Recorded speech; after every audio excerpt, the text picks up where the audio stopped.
अस्सलाम वालेकुम नाज़रीन, MR न्यूज़ हेडलाइंस में एक बार फिर आपको खुश आमदीद कहते चले। मैं हूँ राशिदा हफीज़। हमजा शहबाज खानेवाल ज़िमनी इलेक्शन मुहिम तेज़ कर दी और अपने उम्मीदवार राना मोहम्मद सलीम की जीत के लिए पुरअज़्म दिखाई देते हैं। लाहौर हल्का NA 133 में जीत के बाद पंजाब असम्बली में अपोजिशन लीडर हमजा शहबाज खानेवाल ज़िमनी इलेक्शन की जीत के लिए मुतहरिक हो गए। कारकुनों को हदायत जारी कर दी। हमजा शहबाज ने लीगी रहनुमाओं को मुख्तलिफ अहम जिम्मेदारियां सौंप दी और खानेवाल ज़िमनी इलेक्शन के लिए 8 मुख्तलिफ कंपनियां तश्कील दे दी गई।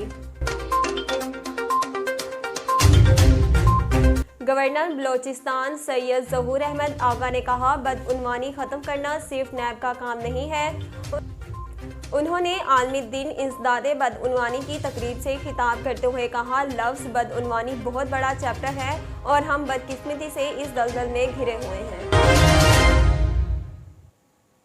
जमाल के कत्ल के इल्ज़ाम में ज़ेरे हिरासत मुलजिम को फ्रांसीसी हुकाम ने रिहा कर दिया।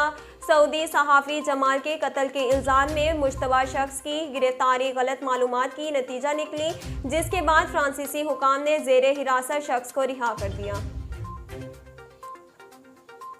गैर मुल्की खबरनिसा अदारे के मुताबिक प्रोसिक्यूटर दफ्तर पेरिस का कहना है कि सऊदी सहाफ़ी जमाल के कत्ल के सिलसिले में मुश्तबा शख्स की गिरफ्तारी गलत मालूमात का नतीजा निकली, जिसके बाद मुश्तबा शख्स को मुकम्मल जांच पड़ताल के बाद रिहा कर दिया गया।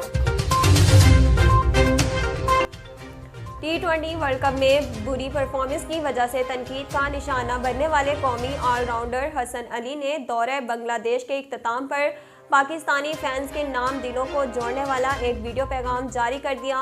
पाकिस्तान ने T20 वर्ल्ड कप के फौरी बाद बांग्लादेश का दौरा किया, जहां बाबर आजम की क़यादत में कौमी टीम ने बांग्लादेश टाइगर्स को पहले T20 और फिर टेस्ट सीरीज में वाइट वॉश किया। कौमी टीम ढाका से वतन वापसी के लिए रवाना हो गई है और ऐसे में पाकिस्तान क्रिकेट बोर्ड की जानिब से सोशल मीडिया पर ऑलराउंडर हसन अली का एक वीडियो पैगाम जारी किया है, जिसमें उन्होंने T20 वर्ल्ड कप से लेकर दौरे बांग्लादेश के इख्तिताम तक का तज़किरा किया। नाज़रीन, अब तक के लिए इतना ही। मज़ीद खबरों और तफसीलात के लिए देखते रहिए MR न्यूज़।